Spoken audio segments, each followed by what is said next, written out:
You're listening to Chicagoland's finest podcast, featuring the Gorehound. Well, because I'm bringing us in. Jen. I mean, it's horrifying because, Cousin Charles. And Nick. I know. I thought I was going to screw it up again. It's time for the all-new Culture Cast, starting now. I am the Gorehound. And I'm Jen. And we are the all-new Culture Cast, back for the latest edition. How are you doing, Jen? I am doing great. I just got a new job. Oh, no shit. I didn't know that. I didn't know you were in the market again. Well, you just, okay, here's my advice to anyone who has a job or would like to have a job. And that advice is periodically just go in, update your resume, and then, put it up and then just see what happens. Yeah. Because in my experience, people will read your resume and they'll be like, okay, that's maybe something I can work with. I'm in an industry, to be fair, that also uses a lot of headhunters. So it's not like I was getting a lot of direct calls from companies, but I was getting a lot of calls from headhunters. So then I would do interviews with them, and then they would, sell me to other people. And eventually, I found a opportunity I couldn't pass up. Okay. But that means I'm taking this week off.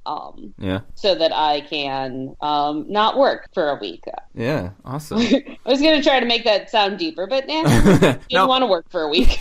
If you have the opportunity, do it. Best vacation day is now. All right. Well, that is very interesting, and I'm looking forward to hearing it tomorrow. What? You are coming tomorrow, right? Yes. Oh, yeah, to your party. I look forward to hearing more about it then. Absolutely. So, but this week we are talking about Oscars. This is kind of I wanted to throw you a bone on this, so let's talk about awards. And it's Oscars, right, that you're interested in? Of course. Okay. So I figured we could just go through the list and see what's up on a few of them. Because I certainly haven't seen all of these, but I know that you are much more well-versed in these. Absolutely. Every year I have my Oscar death race with my friend Mike, who is kicking my ass this year. He might get a bingo. That's how close he is. Yeah. But the only way he can do that is if he drives to Minnesota to see a documentary that is not, as far as we can tell, screening anywhere near Chicago. But is for some reason. Limited release, huh? Yeah, is for some reason in Minnesota. So we'll see if he ended up going to that or not. Yeah. But so anyway, cool. We'll get to that. But first, of course, we want to do our regular segments. Yes.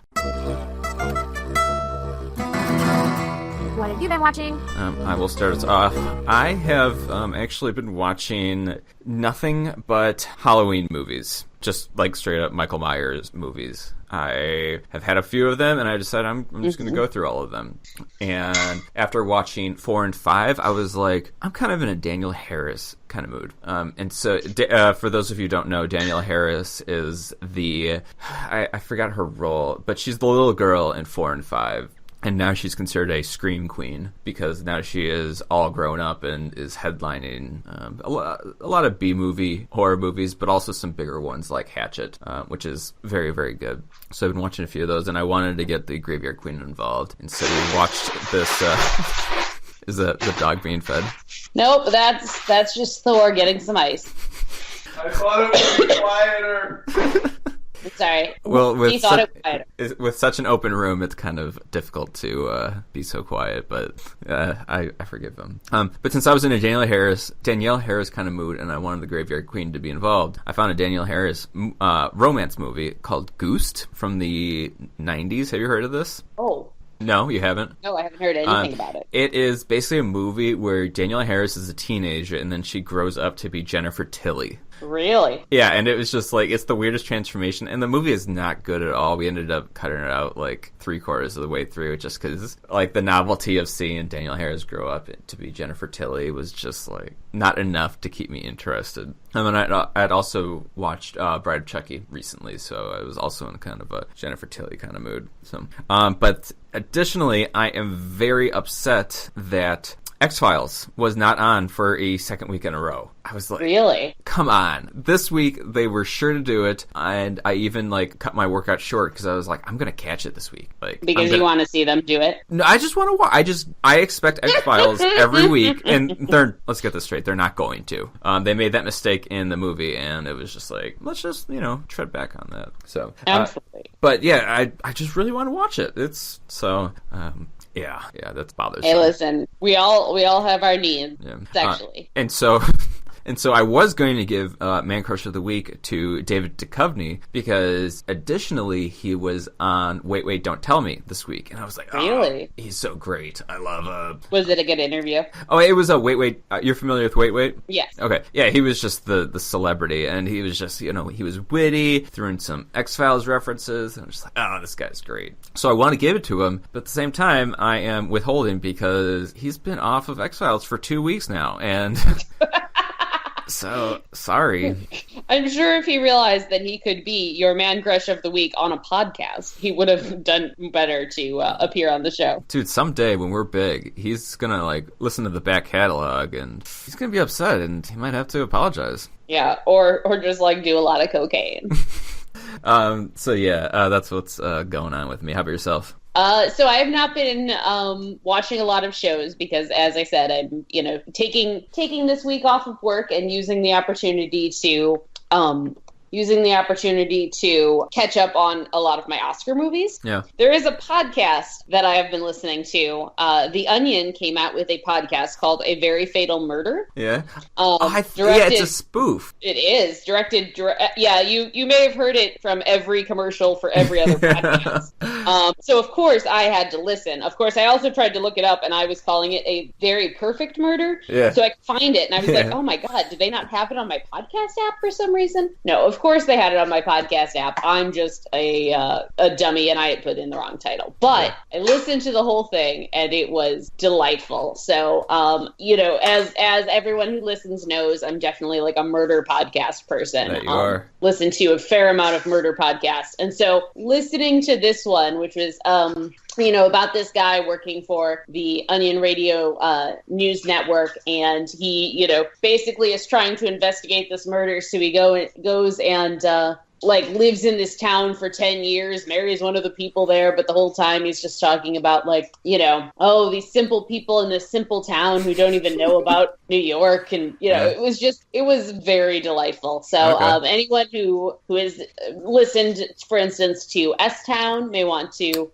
give it a listen because it's very, very good. Yeah, that does sound... I think I would really like that to be more lighthearted and just funny, because I don't feel like there's a whole lot of podcasts which are just straight out funny. But I think I'm interested in this, and yeah, I have heard of it before. And I also it's about an hour of your time, definitely worth it. Oh, it's really short. Oh yeah.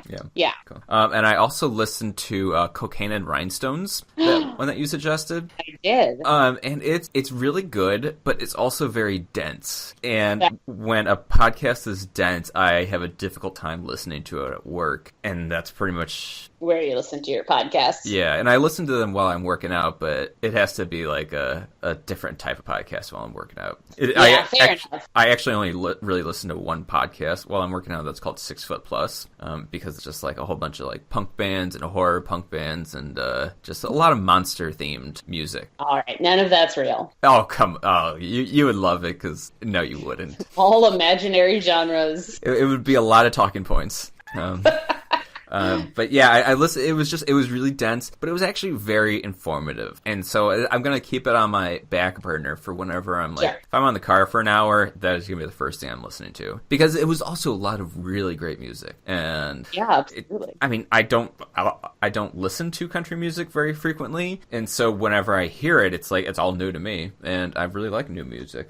So. Yeah, no, absolutely. And I think it's Kyle always talking about his Jewish skater accountant reggae he was listening to.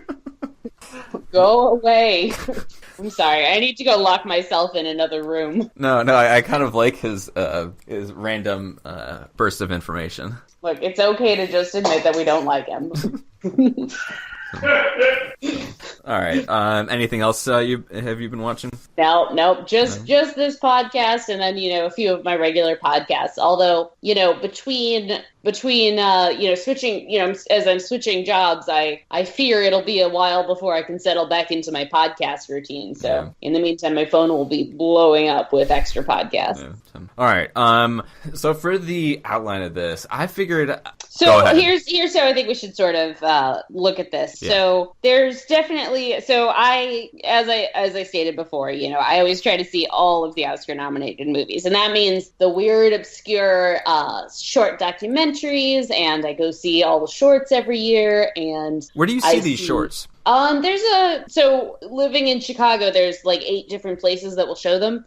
They definitely play them at the Music Box. I always go to a theater called the Catlow Theater, in Barrington. Do they play it? Screening. Yeah, have you been there? I mean, I grew up in Cary, and like I regularly drive past that while I'm going up to my parents' house. Oh my gosh, it is the cutest theater. If you've ever gone in there, like if you ever get the chance, you got to go, because not just for the shorts, but just any show that's showing there that you're interested in, because it's one of those. We're actually pretty lucky around here, because there are a couple of really cool older theaters that have been restored and only have a screen or two, but are really cool to go in and like check out. Oh man, I totally and this is definitely one of them. Anyway, but yeah, so definitely recommend that. But so I see all of these things, and there's kind of a a lot of the best actor nominations and director nominations kind of correspond with the major Oscar nominees in the best movie of the year. Yeah. So I thought we could kind of go through some of that, and I could talk about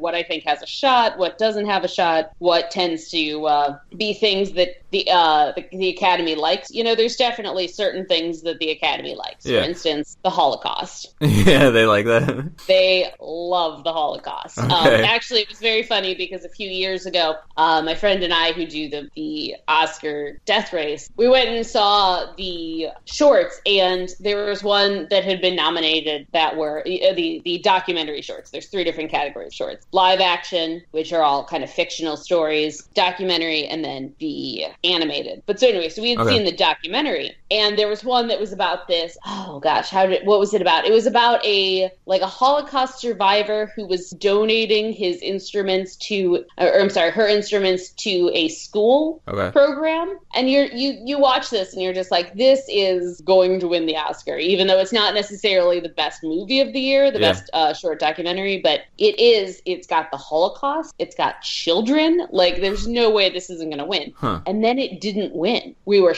beside ourselves. I believe that year the movie that won was instead about, it was a 40-minute short documentary about an old folks home and all the people who live there, and it was very delightful. Yeah. Old people seem to be very delightful quite frequently, and it's like, you don't really see old people and you're like, they're not a very good actor, or like, that's not fun. It's like, yeah. So anyway, best motion picture of the year. There are 9 of them this year. And I've seen 8 so far. And this is the most popular category where everybody's like, this is the one that everybody, including your uncle who hasn't seen a movie in theaters since 1974. Yeah. Everybody has an opinion on it every year. Which could be kind of funny because, again, a lot of times, especially ever since a few years ago, they opened up the best pictures from, it used to always be just 5. Now it's somewhere between 5 and 10 every year. And it's definitely, you're getting movies that would not have ended up in the top 9 or top 10. It's top 9 this year, but in the top 10 in years previous. You're getting all sorts of new and different stuff, and I think that's really cool. Yeah. So who puts these movies in the Best Picture category? Who nominates them? So basically, when people, as a person who exists, you've seen parodies and, I'd like to thank the Academy. Yeah. Yeah, it's the Academy. The Academy of Motion Pictures and Film Sciences takes new people every year. They've really made an effort in the ever since 2 years ago when there was the hashtag Oscars So White campaign. They are now making more of an effort to include women and minorities, because for too long it's only been, it's been a lot of older white men. So are these critics? Or... No, it's actually people who are in the industry. Okay, so it's like directors, producers, actors. So certain categories are only voted on. Some categories are voted on by everyone in the industry, and certain categories are voted on. So, like the acting awards are voted on by actors, the director ones are voted by directors, and so on and so forth. And basically, they send out my understanding. So, not cross-checked against Wikipedia, but my understanding is that they send out a ballot, everybody, of the 364 movies that came out during the year, and then people just because there's certain qualifications. Basically, in 2017 the movie has to screen for at least 3 days in LA, and then it can be considered a movie that is a possible Oscar contender. So technically, when you see like a Paul Blart Mall Cop, that is technically something that they could vote into the Oscars. Now, no one will, because they hate comedies, and also because that movie looks terrible. But I can agree with them on that. There aren't a whole lot of funny movies that are like fantastic. Right. I mean, it's sort of tough because I do think comedy should be in the top, 10 more often. But to also be fair, I also think right now we're going through a period of comedies that aren't great. Yeah, I'm curious. Offhand, has Wes Anderson ever had a nominated film? Yeah, all the time, every year. Oh yeah, go Wes. Oh yeah, yeah. He gets nominated for at least. Always for production design, and I believe usually Best Picture, and definitely usually director as well. So he's doing just fine. Trust me on this. I've been seeing a lot of ads coming up on my various social media feeds for Steve Zissou shoes. Good lord! But these shoes are like $400, and I don't know. I mean, I know why they're trying to sell them to me, because I've been frequently looking for this movie for a cheap price because I've really been wanting to watch it. But I'm like... So somebody who keeps checking to see if he can get $1 off a DVD should probably be your target market for $400 right, and I'm like, shoes. I like looking at these shoes, but they're $400, and I've never paid like more than $120 for a pair of shoes, so sorry. Absolutely. Anyway, so no, it would be nice if there were more comedies nominated for various things. Yeah, because there's no category specific to comedies. No, right. And that's something that's a little bit different versus some of the other award shows. Like if you'd like to watch the Golden Globes, which is, I think one of the dumbest award shows that I also always watch because everyone's drunk and you might as well. Well, I value your opinion, and so I hate them too. Thank you. But they do, one of the ways in which the Golden Globes is better, one of the only ways besides all the alcohol they ply the celebrities with, is the fact that at the Golden Globes you do get a separate category for drama and a separate category for comedy. So, you do end up seeing some stuff that you wouldn't necessarily see nominated for an Oscar, just because the Oscars love to take themselves very seriously. Which is why, this year you may notice we have 2 separate movies about World War II, because the other thing the Oscars love is World War II. Yeah, and that is Dunkirk and... Darkest Hour. Darkest Hour, okay.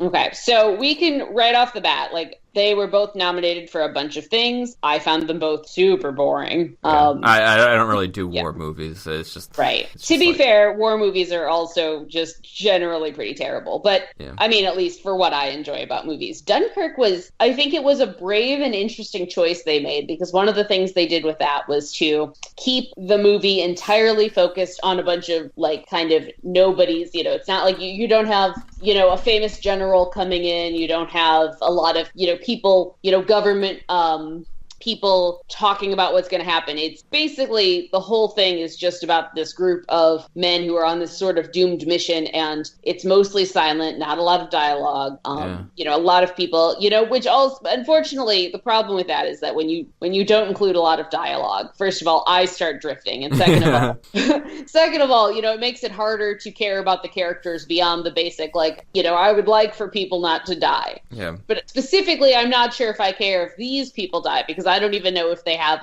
a girl back home, or if they love their mother or whatever. Because you're just not getting a lot of the kind of. Have you ever heard of the movie called Valhalla? No. With Mads Mikkelsen? No. Nope. Sounds like a lot. There's like honestly only like one page of script in this entire movie, and I won't go into it, but it's like super awesome, but it's like super slow too. But there's like just one page of talking, honestly, throughout the entire movie. But it's really great. I'm not sure if you would get into it, but moving on. I picture what hell looks like, it mostly looks like Burning Man. Yeah. But I think hell would also be this movie. Yeah. Okay. Hard to say. Haven't seen it, but I find not silent, but I find movies without a lot of dialogue to be less interesting than movies with dialogue. I can see that. But so anyway, so you've got Dunkirk that's focusing, and I think kind of bravely so, even if it didn't work for me, to focus on just the little guys. And then the kind of counterpart of that is Darkest Hour, which is focused on Winston Churchill. So of course the it got Graveyard nominated. Queen Graveyard Queen was looking forward to seeing this. Oh my God, why though? She likes the icon, and I would have a difficult time sitting through this movie. But what's interesting about it is, first of all, it got nominated for best makeup because you've got somebody in old age makeup. Yeah. Because we can't just cast people who are like the age they're supposed to be. You gotta put them in old age makeup and give them fake Churchill noses or whatever. It definitely. I think it would be interesting if we started giving awards, separating it out for kind of original characters versus people who are, playing Winston Churchill. Because to an extent, that can be an excuse not to do as much character work. Because you're like, well, just going for Winston Churchill, and once I hit it, there I am. You know. Yeah. It was fine. It was a fine movie. It's the kind of thing that they like.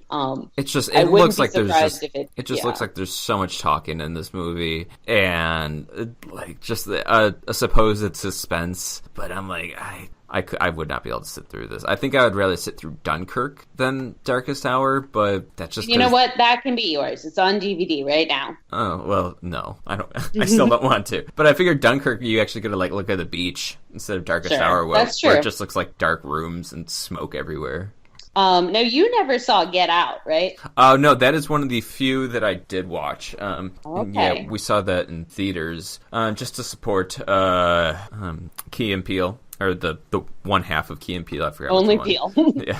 And because it's a horror movie that people are talking about, so it's like, yeah. And so, yeah, I saw it, and I thought it was fantastic, but at the same time, I don't know anything about this awards, so I'm like, I don't know. Well, compared to other things, I don't know, but... It definitely is unusual for it to have gotten nominated for Best Picture, because... Yeah. Well, so, I mean, twofold here. First of all, horror movies almost never end up getting nominated. Mm-hmm. Silence of the Lambs is, like, one of the few exceptions. I think Psycho, the original 1960s version, there's been a couple, but it's not very often. And number two, it's also starring a black man with a black director, and... As I previously stated, hashtag Oscars so white. That's definitely been a problem for representation in the past. So it is heartening to see them kind of going for something that's like a strict genre film, and not just a movie that stars a black guy, but a movie that's like specifically about the harm of racism. I think it's really interesting to see that it's in the category. I'm sure there are some people who are very cranky about it,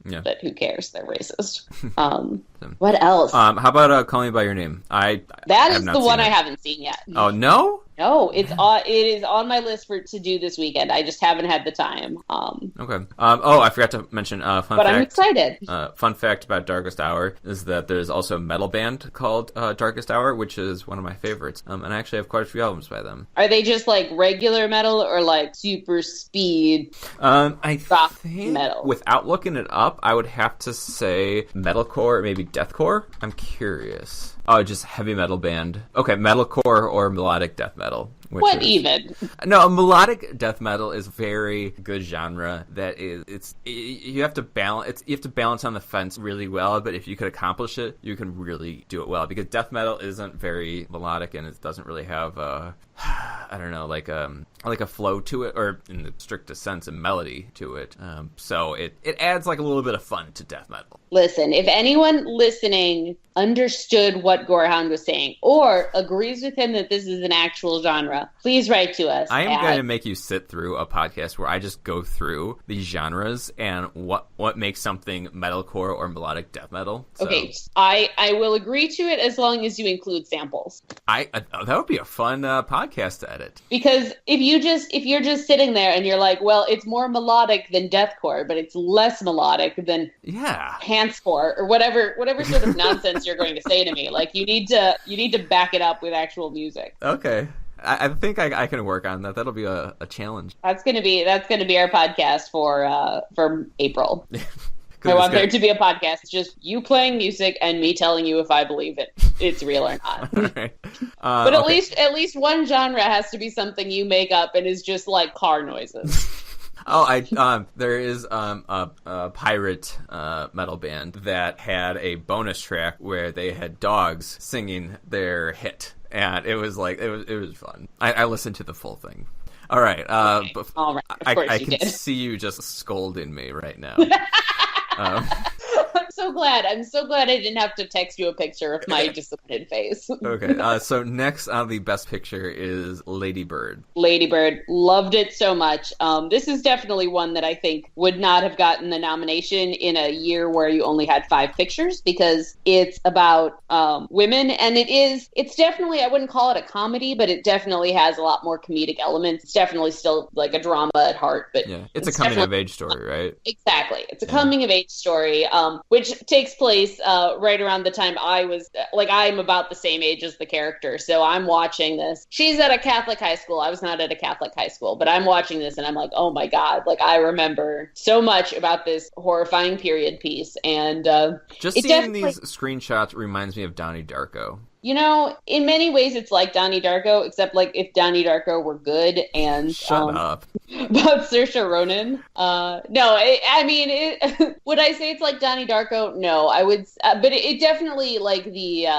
I definitely think the character would have enjoyed Donnie Darko. Okay, that makes sense. Yeah. I honestly did not. I just realized that her name was Saoirse. Is that right? Yeah. I, for the longest time, was calling her Saoirse because my God. I had no idea how to pronounce it, and I never heard anybody say it. So I was honestly going with Saoirse for quite a few years. I probably would not bother learning how to pronounce her name, except now everybody wants to make a video about how to pronounce her name. So there was a video that for some reason, you know how YouTube just like sometimes goes through periods where it like, you know, will recommend videos and you're like, I'm not sure how I got on this algorithm, but sure.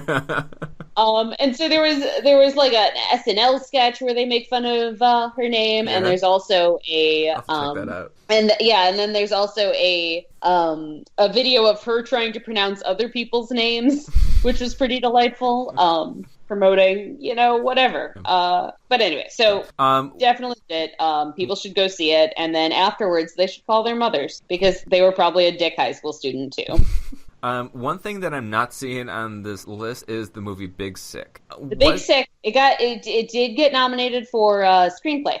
Yeah, best original screenplay. I thought that it had gotten like I see it now. Okay, I was like, I made a point to watch this movie this week, and I am proud of you. What did you think of the Big Sick? It was honestly, I was like, so depressing, and I was like, I love Kumail Nanjiani. Like anything he does, I'll watch it. I just feel like so bad for the guy. I'm like, I want her to be better, and I want them to be happy. But I felt like the ending did not have the impact that it should have. Like she kind of just like turned on a dime. It was like, okay, I do love him, and then decided to make it happen. Like I feel like it should have been like more gradual, or we should have seen more of the development on it instead of just I changed my mind. Mm-hmm. So, but besides that, it was really fun. It was really meaningful, and Ray Romano was awesome. Absolutely. I don't think he ever acts. I think that's just who he is. You think Ray Romano just like wakes up and he's like, yeah, ready to go. Yeah.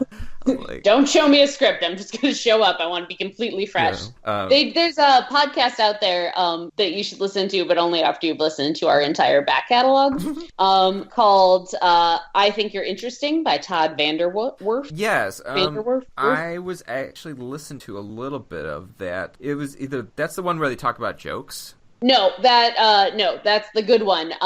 This is Todd Vanderwerf is a he's written for a lot of different publications, AV Club, different stuff like that. He writes for Vox now. And so he basically just interviews somebody in the pop culture sphere every week. And he did do an episode where he interviewed Ray Romano and Helen Hunt and Ben Kumal later on in the episode. And it was really actually very interesting if you ever get a chance to listen to that episode, because it is Ray Romano talking about his process. And I mean, he thinks he read the script. I don't know, but yeah, no, I did listen to one of these podcasts. It was about the guy who wrote the West Wing theme, and I was kind of let down with that. Oh, really? That sounds like a really interesting topic, though. Yeah, it was great because they played the intro theme right at the beginning, but he was just talking about music the entire time. You're like, not enough death metal. Yeah, really. Albeit I don't get into West Wing that much, but I understand the nostalgic value that a lot of people have, and I respect that. It's just kind of boring to me, and there's not a whole lot pulling me in, except for that one guy with it's always a smart ass about everything. And he was also in Get Out, that guy. Mm-hmm. What's his name? Daniel, what is it? He was just in Black Panther. Was he? Yes. I have not seen Black Panther yet.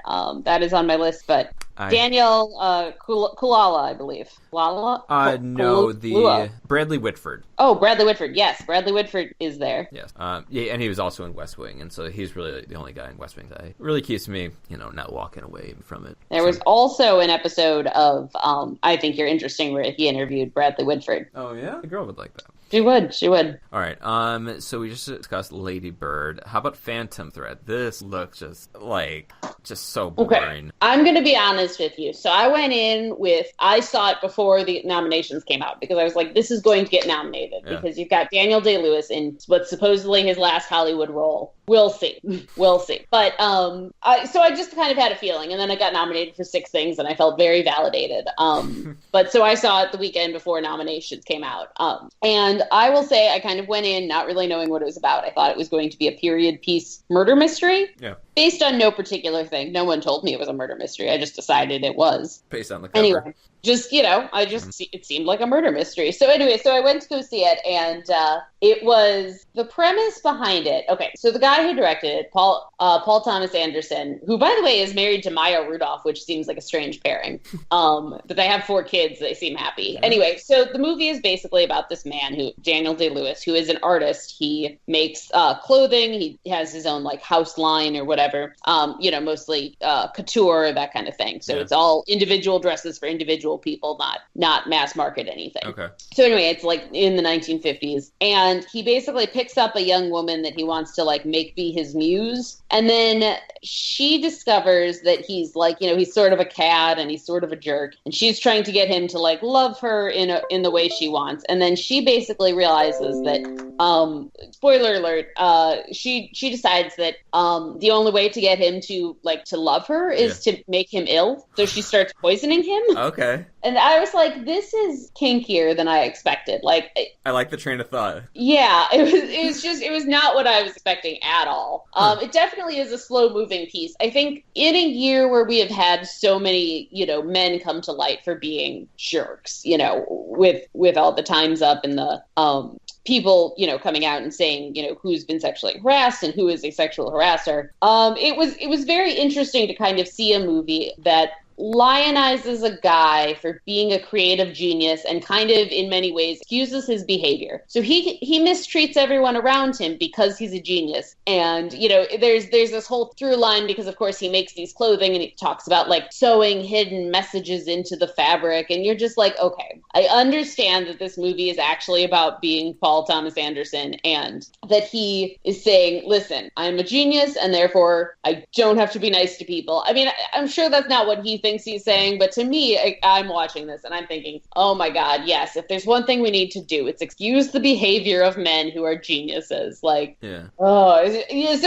think in another year this movie would have played better for me, but it was pretty hard in a year where we've spent so much time kind of reconciling with ways in which various minorities have been mistreated and people have been mistreated in the name of genius producers and genius directors. watching a movie where they're like, but you gotta understand, like, he's a genius. Yeah. It was just like, I was like, I don't know that I feel like these men need more help being validated. Yeah, I follow. So anyway, so interesting movie, but my hot take is maybe not this year. Yeah. Maybe not this year. Did you at least enjoy it? The costumes were great, although I don't actually think it got nominated for costume. If you like a good period piece, I think you've got a lot to feast on visually, definitely. But, if that's not your thing, and if you're not, basically looking to excuse, relationship problems in the name of genius men, I think you're probably going to find it to be tiresome.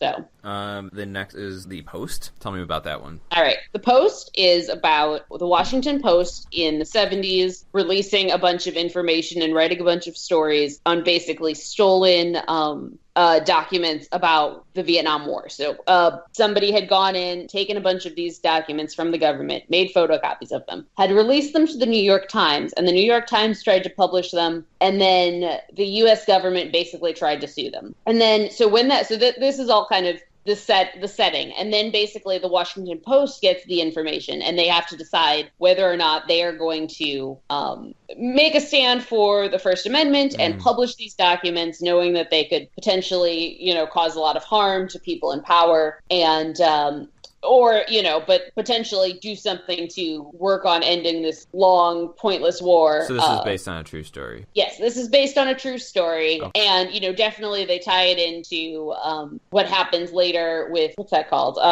Watergate. They tie it in, this is the precursor to Watergate, and, they tie it in kind of at the end to say, like, yes, there's this journalistic tradition of people, publishing things the U.S. government does not want them to.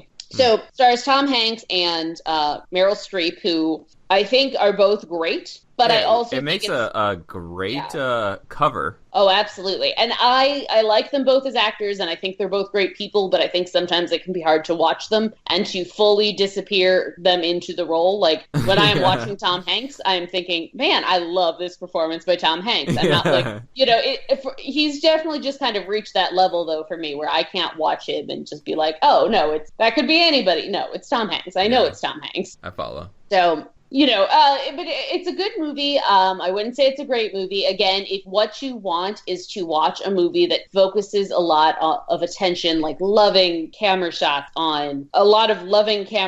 on the printing press, which, and again, if you've never seen a printing press in real life, I think it is really kind of cool. So to me, I think that's worth it. And I don't know that I loved it as a movie, but I think it is important to remind people in an age where nobody wants to pay for their content. Yeah. It's important to remind people that the only way that you're going to have real news is if you not only have the First Amendment, like that's important, but it's also important that a newspaper or another news organization has the funds to pay reporters and to potentially go up against the government and say, no, we're going to publish this even though you told us not to. Well, you can't do that without lawyers. Yeah. So it's definitely something I support people should watch.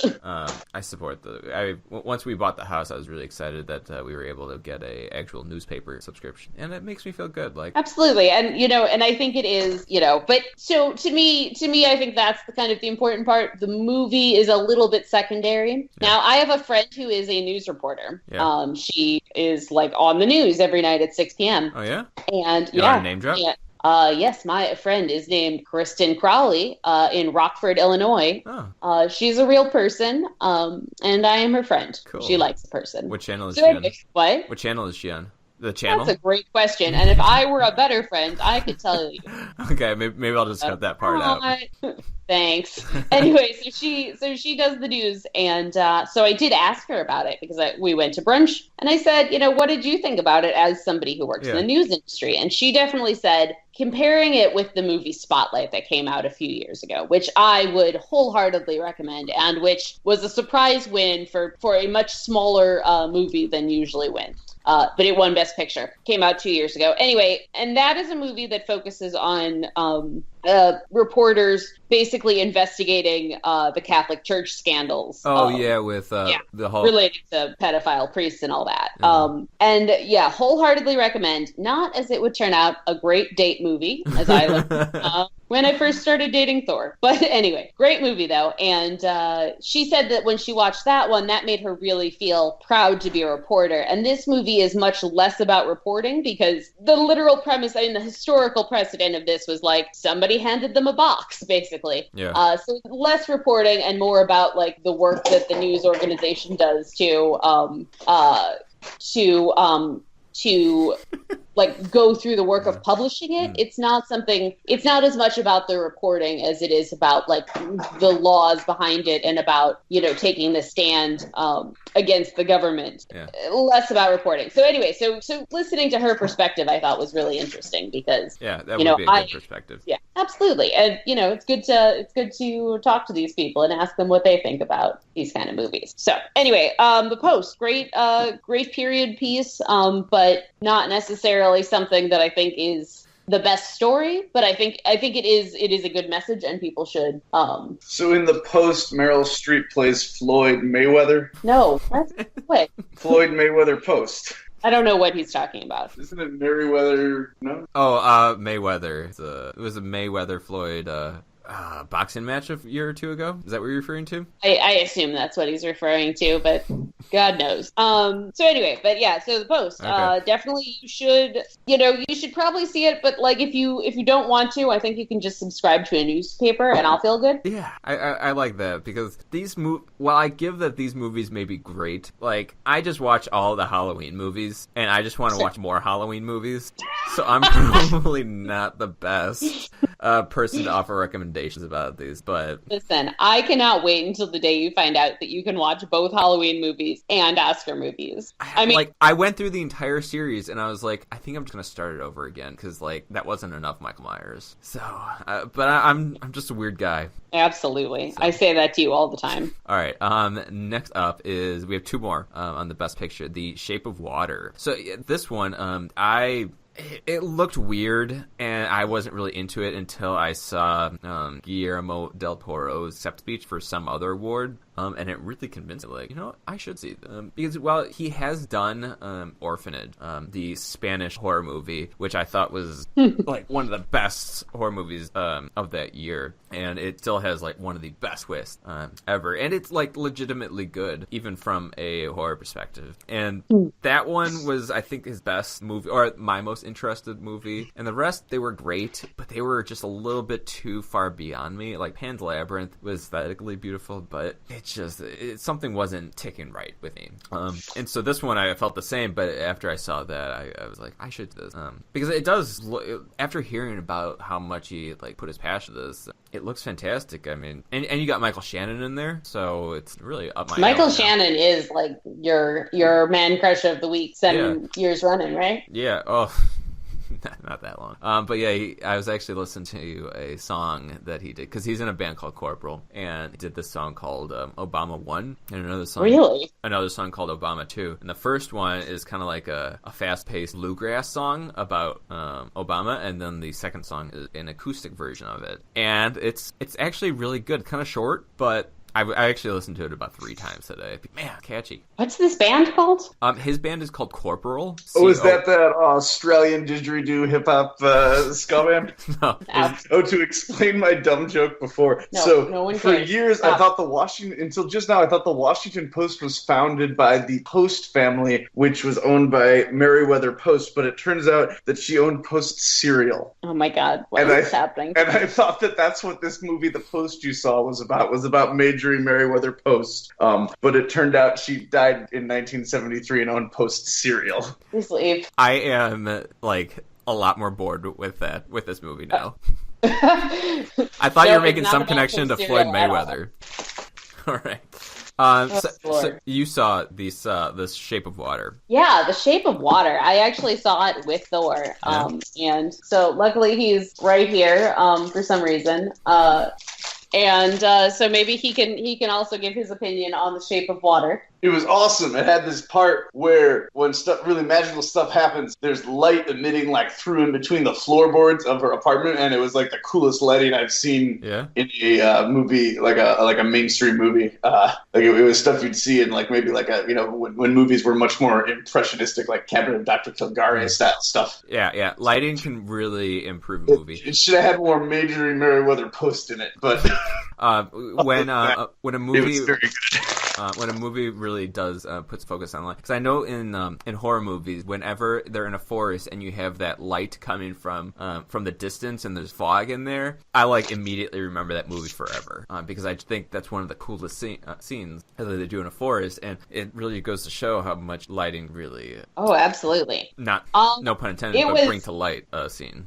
No, I think it's such an interesting movie. I don't know that I loved it, but it was definitely different. It's definitely more on like the fable end of everything. And that seems to be right up his alley, because he does like to. Oh yeah, absolutely. He's that's a big portion of his career. Yeah, no. So it's definitely interesting. You have a character who it's basically this mute woman who hasn't spoken her whole life, and she falls in love with this, like, the government has somehow like found this mer fish creature who do they show the capturing of the creature? No, that all happens before the movie starts. Oh, I really wanted to see that. So you don't get to see that. But what you do get to do is use your imagination to imagine it. No. I know. Gorehound doesn't have an imagination. He just has... I have an imagination when it benefits. Like, there's some movies where it's like, I don't want to see, but like, this is like a creature from the Black Lagoon. I want to see the capturing of this monster. So you don't get that, but you do get, it's very like, it's got this very interesting style, and it's an interesting story. This woman falls in love with this creature and, basically tries to rescue him, and it definitely has an ambiguous ending that I read one way, but then, online I was reading, so I was like, oh yeah, this is obviously how the movie ends, and then other people were like, no, that's not how I interpreted it, and so it's definitely something I think different people will get different things out of. Yeah. But, it's pretty cool. It actually is the movie that got the most nominations this year, which is 13, which is a lot. 13. It was nominated in 13 different categories. Okay. Yeah, which is, that's pretty amazing. That's better than, each of the Lord of the Rings movies, I believe, which are very long and very boring. But anyway, so definitely an interesting movie. I think at the very least, people should see it because it's something different. And but I will say there is some extreme violence against a cat. So if you're sensitive about cats, you should definitely not watch that scene. You should go with Thor, and then he can cover your eyes for the cat scene. Good disclaimer. I appreciate it. Something I did find out before I went in. Otherwise, I think I would have watched it and just been like, "What the shit?" No one told me coming. So anyway, good movie. People should go see it. I think it's going to win. That is currently where my money is, that it's going to go to Shape of Water. Although there's a little bit of backlash right now, because anytime something gets popular, there's some backlash. But I think the backlash happened late enough in the post nominations that it's probably not going to affect it. So are you talking about the who's going to win Best Picture? Oh yeah, they said there are some people who are alleging that he had taken Del Toro had taken the script from a play that had previously been written. I haven't read a ton about it, but it's definitely one of those things where I kind of read about it, and my general feeling on it is there's only so many ideas out there. I don't know. Yeah, just give it to them. There's only so many ideas. I don't know that this is some original. It's an original story, but if you pick up a book of fairy tales, you're going to come across a lot of big elements. So it's tough to say that. I think absent more information, because again, I haven't read it. So unless there's kind of a beat by beat similar breakdown or what have you, I don't know that would hold a lot of water for me as an argument. So it'll be interesting to see where that goes, and that would, I think, be the only thing that would derail it from winning Best Picture this year. But I think it's going to win. So of all of the movies on this list, this is the one that I'm most excited to see. Sure. Really, it might be because I've watched a combination of the director. I am a fan of it having a monster, and Michael Shannon are kind of the winning combo for me.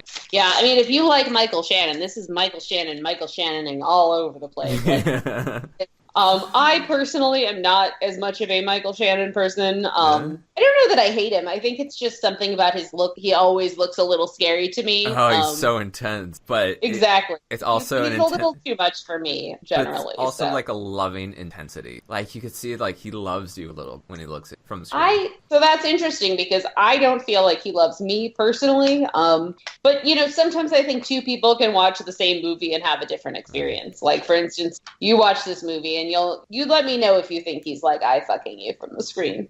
Right. But I will also say that if you get the chance to see it in theaters, that would be a great idea because it's definitely something that I don't think every movie needs to be seen on the big screen, but it's pretty interesting. I think it would be worth your time. Point taken. And so the last one on this list is 3 Billboards Outside Ebbing, Missouri, and I've heard a lot about this. I hate it so much, and it's just. I do feel like I would hate it because I would be like, I don't know what to think in this. Jen, tell me what I should think in this. Oh my God. Okay, so sometimes you see a movie and you watch the movie and you're like, okay, I understand that people think these are good performances. However, I think you can only call them good performances if you accept that the characters do not live on Earth. If the characters live in some sort of nebulous other sort of experience out there, then you can go, okay, I can see how people who do not behave as they do on Earth, I could see that being a good performance. But so it was really interesting to see this movie and then people are praising the performances and I'm thinking, but it wasn't well written and I don't know that follows and I'm not quite clear what's connecting for people on these performances because to me, I watch this movie and I think, okay, this was created by a guy who's Irish. The director is Irish, and he also wrote the movie, from my understanding. And so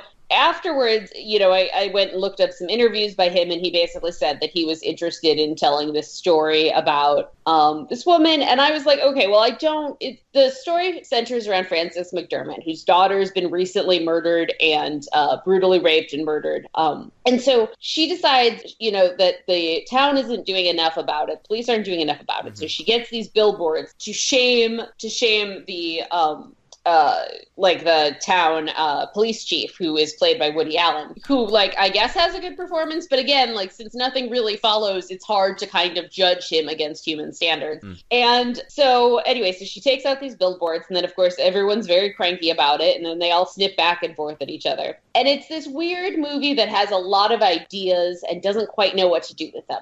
There's some implications that her ex-husband was abusive, but the movie's a little bit more interested in making fun of the fact that he's dating a 19-year-old than it is in exploring what that abusive relationship did to this, supposed main character of the movie. The main character, Frances McDermott, again, getting a lot of attention for her performance, but I don't think the movie takes her grief very seriously, because there's one point where a character says something to her about well, aren't you over it? It's been 7 months since your daughter was brutally raped and murdered. Yeah. And you're like, what just happened? Is this really how this, and again, it would be one thing if somebody said that and then other people seemed to gasp, but in the movie seemed to be saying, yeah, Frances, it's been 7 months.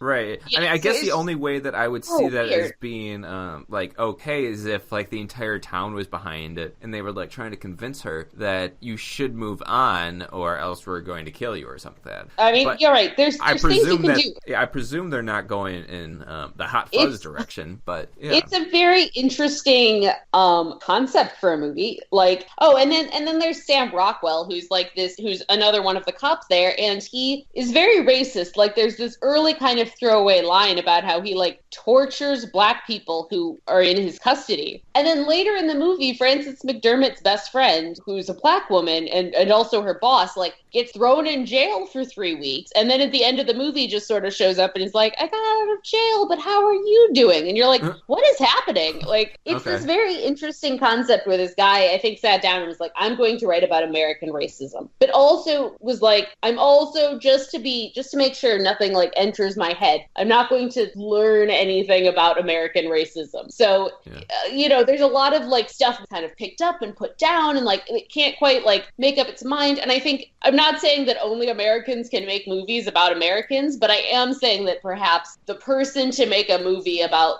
like, racism and corrupt cops in Missouri, like, very near Ferguson, Missouri, should probably not be... This is not a true story, right? No, it's not a true story. And again, I think it's a really interesting premise. I think somebody else could have taken the premise of, like, woman feels local cops are not taking her daughter's murder seriously enough. And I think you could have made a really interesting movie about it, but I don't think they did. I'm very curious about the ending of this movie. Without spoilers, how is the ending? So the ending of the movie is Sam Rockwell's character, who has been, again, shown to be, like, not just kind of garden variety, like, oh, like, I vote Republican racist or whatever. No, like, torments black people in his custody, and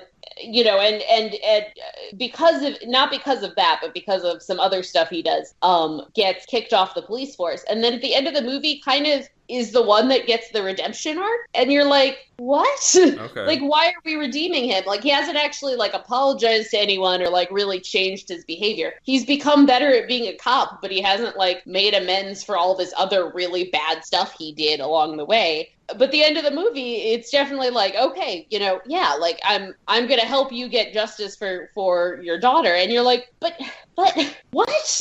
Like, the movie is absurd. And It sounds like all the different elements don't really connect, is what you're telling me. It's so bad. It's such a interesting concept that they managed to do nothing with. Directed by somebody who doesn't know what he's talking about, and starring characters who in many ways don't resonate, not just like in terms of like on a personal level for me, but don't really seem to resonate as human people. Yeah. So, are the performances good? I don't know. Can you call a performance good if the characters don't act like human people? Maybe you can. Maybe the fact that Frances McDermott, seems really upset through the whole thing is a good performance. But does she smile at all? No. Well, no, that's not true. She does smile at one point. But it's such an interesting failure. I'll say that it's an interesting failure, and I'll also say I think not in general, like legitimately there are studies on this, but in terms of people who make their living being movie critics, unsurprisingly, are mostly white guys. So the movie got a lot of very good reviews, but when they kind of isolated it for like minorities and women, in their reviews, you got a much more mixed bag of reviews. And I think that's something that it's important to remember. Like I said, I enjoy the Oscars. I do. And I know that they are often very problematic in terms of who is getting nominations and who is getting attention, and, how the system is set up to essentially reward people who have already made movies, which, definitely favors people who are, fit a certain mold and type. And so I think it's always very important to like remember when you're watching a movie, like who made this, whose story are they trying to tell, whose story is not being told, and who's benefiting from this. I think it's very important to kind of watch that and make sure that you can feel good about what you're watching and what narratives you're taking in. End of rant. But anyway, no one should see 3 Billboards because I hated it. Okay. I will say somebody did rent 3 truck billboards. Those trucks that have the billboards on the back that are usually for strip clubs. Yeah. To shame Marco Rubio for being Marco Rubio. Okay. I did approve of that. I did love that. The only good use of 3 billboards. I would love to have had that job when I was younger, because the life. Would you all drive the strip club billboard truck? Oh, I totally would. Just, driving around, grabbing some, Taco Bell halfway through the day and hanging out the window, playing some music, some rockabilly punk. I think my favorite weird truck I ever saw somewhere was there's somewhere that you've definitely driven past, I'm sure, near where you used to live. Yeah. Where there's like a tattoo parlor and a strip club. Oh, I told everybody about this because I drove past that every single day on my way home from work. One time I drove past it and there was a Peapod truck in the parking lot. You couldn't wait till you were at home in your own car? Like, oh my God. Whatever you were doing, you should not have parked your car there. Yeah, it's a strip club, a vape shop, and a tattoo parlor. And if you drive next door, they also sell RVs. And it's just like, Glendale Heights, you are really dropping the ball in this little area here. I mean, it's amazing. I will say, the strip club there, I do remember kind of realizing that the economy was shifting when the signs that would be in front of this club would always say pretty girls, and then at one point I realized they were now saying affordable girls. Oh, I saw that too, and I was like, who makes a sign for that? You just know things are depressing when you see a sign in front of a strip club that says that emphasizes affordability over anything else. And there's a sign behind the place, like really high up, that says rehearsal rooms available for rent. And I was like, maybe you want to practice your trombone in the privacy of your, for this instant. I think it would be very interesting to go there with a trombone, and then when they're like you want to rent the room to do what? Yeah. To practice, like what did you mean? Oh, that place. I'm glad I don't drive past that every day now. Yeah, it could be depressing. All right, so Three Billboards is the last of Best Picture nominations. Right, except again for Call Me by Your Name, which I have not seen, but I will see this weekend. Jen, you're dropping the ball. Thought you were into these things. Horrified. So before we wrap up, I just want to kind of throw out a few other things that I've seen that I think are kind of worthy of people's time, just based on before you do that. I wanted to say, why is my opinions on Blade Runner 5 out of 5. According to this, in your opinion as an Oscar professional, why is Blade Runner not in the Best Picture? Blade Runner is not in the Best Picture because it did not make any money. Okay, simple. I mean, that's all I can tell you. Like, here's what happens if you want to be in the Best Picture. It's important to, at the very least, it doesn't have to make a lot of money. For instance, The Shape of Water did not make a lot of money, but it has to, you at least have to make back what you put into it. And as far as I know, Blade Runner did not do well financially. I was honestly shocked it got nominated for anything. Yeah. Given, so it got nominated for cinematography, but that's why it's not in the top. Also, it wasn't that good. Oh, come on. It's real boring. It was, that doesn't matter. It was great. I had forgotten this, but as I was watching it, Thor wanders through the room as he does, and he's just like, isn't that the movie that Gorehound couldn't podcast with you guys that time because he was going to go see it? And I was like, yeah, that's right. Yeah. That is what happened. I stand by it. Yes, because there were quite a few that I didn't know anything about this. I was just like, this was nominated for something, and I didn't know what. And I also watched. Well, actually, I've seen almost all of the visual effects nominees, except for War of the Planet of the Apes, because I don't get into that series. And I obviously say Blade Runner should win that, but it's going to be hard to convince me that Blade Runner shouldn't win everything. Well, I am going to try to convince you that Blade Runner cannot win anything it was not nominated for. Well, yes, I understand that. So what are some of your other thoughts? Just a few things I wanted to kind of shout out that are maybe not going to get as much recognition because they're not in the top 9. I, Tonya, about Tonya Harding versus the Nancy Kerrigan in the 90s. Very interesting, great costumes, great acting. It approaches, or at least it tries to approach, the topic of class in America, which you just don't see from very many movies. Definitely worth your time. We've also got, not that you shouldn't have already seen this, but if you haven't seen Coco, you got to see it. Bring some Kleenex. It's gonna be intense. Yeah, I heard, and it's actually, that kind of turns me off because I'm like, I cry very easily in movies, and if people are saying you're gonna cry in this, I'm like, I'm gonna cry from like the first 5 minutes, and I'm not sure if I am in that mental state of mind where I I can handle this. So maybe let's find a time when I'm like, I have the mental capacity to handle this, so I'm going to do it. You do. I mean, to be fair, it's also very beautiful. But listen, if you don't cry, you're probably made out of stone and are terrible.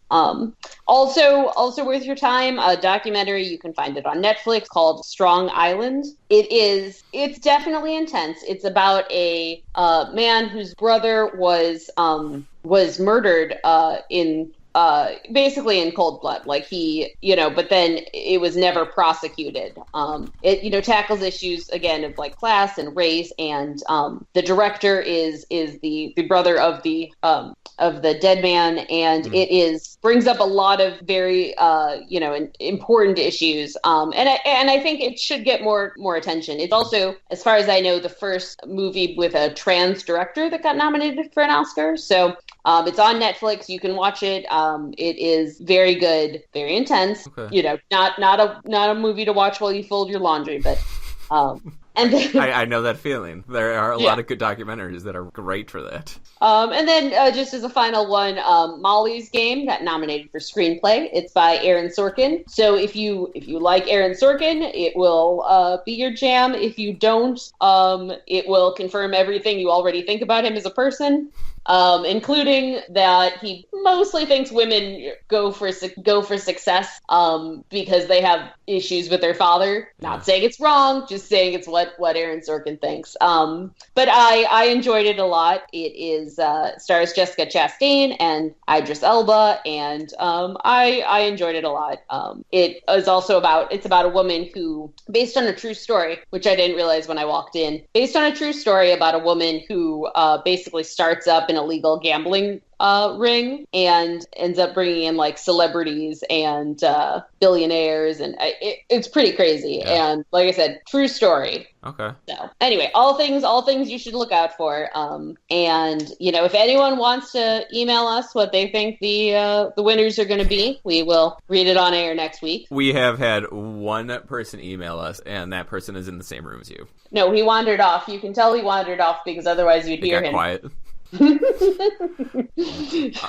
That's fair, but more people could email us. Say the email address because I don't know what it is. Oh, I don't know. That's why Nick is on. Oh, damn. Well, whenever Nick comes back from paternity leave, you guys email us what you would have emailed us 3 months ago if we knew what the email address was. That's his role. So do we have a Twitter? Yeah, but I'm kind of anti-Twitter. I just don't understand the pleasure of Twitter. It offers me nothing. So the only reason that I'm on there is so that when people say, "Oh, tag us in Twitter so that you can win something." Only reason I have it. So yeah, I think the point of Twitter is to be racist to people. Honestly, I don't have time for that in life.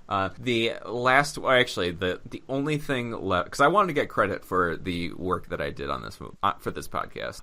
The Beauty and the Beast is nominated for a few of these things. Do you think it's going to win anything? I believe it was nominated for costume design, and production design. Oh, was it also production design? Okay, wow, look at you coming in with the knowledge. I prepared for this. I am proud of you because I've been noticing that a lot of our podcasts have just been kind of opinion based, which nothing wrong with that. But it's like, okay, I could do a little bit of work on that. Sure, so absolutely, it is about time we started making this podcast good. Right. So, what are Beauty and the Beast? Your opinion? Beauty and the Beast. I watched it. I watched it because it got nominated, not because I saw it in theaters. And I was kind of going into it. I was like, wow, this feels unnecessary. And then having watched it, I would like to add that I also thought it was unnecessary. And also, I think that if you're going to remake not just a movie, but kind of a classic beloved movie, I think you should try to come up with some new jokes, Yeah, it was. I mean, I fell asleep during it, but I tried. Yeah. It was fine. Yeah. That was kind of my general feeling. I was like, oh, that was fine. Yeah. So too bad. Could have been an interesting different way of doing things. But to me, just because now you have the technology to make all the, kind of uncanny valley moving clocks and, doesn't mean peopled dishware. Oh, do you need it? Do you need it? If I had memorized the quote from Jeff Goldblum, Jurassic Park, where he's like, "You did all of this stuff, but you didn't think about whether you did all this work to like prove that you could, but you never like try to think should you something along those." Right. You should move that clip into the episode. But I don't know why I was listening to that one quote and doesn't mean you should. All right, follow-up question. Do we think that Jeff Goldblum makes all movies better? Yes. Did you saw Thor Ragnarok? Yes. Okay, yeah. I mean, if he could just show up I think all movies, like if he could, his character in Thor Ragnarok, if he just showed up and was like in other movies in character of that character, just imagine what world it could be, you know? Yeah, I am pro Goldblum in every movie. Absolutely. We'll see what we can do. Maybe give him a special Oscar for actor we most wish it. Right. Goldblum Award for Goldbluming. I forgot. I used to put that on Facebook a lot. Pictures of flowers blooming with Jeff Goldblum in the center because it's a Goldblum. I should do that again. No, I get it. Maybe that should be, at Roast of Nothing, our cover art for this week. It's just Goldbluming. No, this one... I thought this was about the Oscars. No, this is going to be a intense one, because I'm going to try to grab a whole bunch of people from all these movies and try to merge it into one, and so it looks like we're in it. But we'll see how much time I have, because I've got 2 parties, including one of them. So hard to be Gorehound. You're so popular. All right. I am the Gorehound. And I'm Jen. And we are the all-new... You've been listening to the all-new Culture Cast. Check out our blog at znculturecast.wordpress.com. Send us an email at nick.culturecast@gmail.com. We'd love to hear your feedback, comments, and requests. Follow us on social media. Theme music by bensound.com. The all-new Culture Cast, a saltwater production. Original material copyright 2018. Thanks for listening.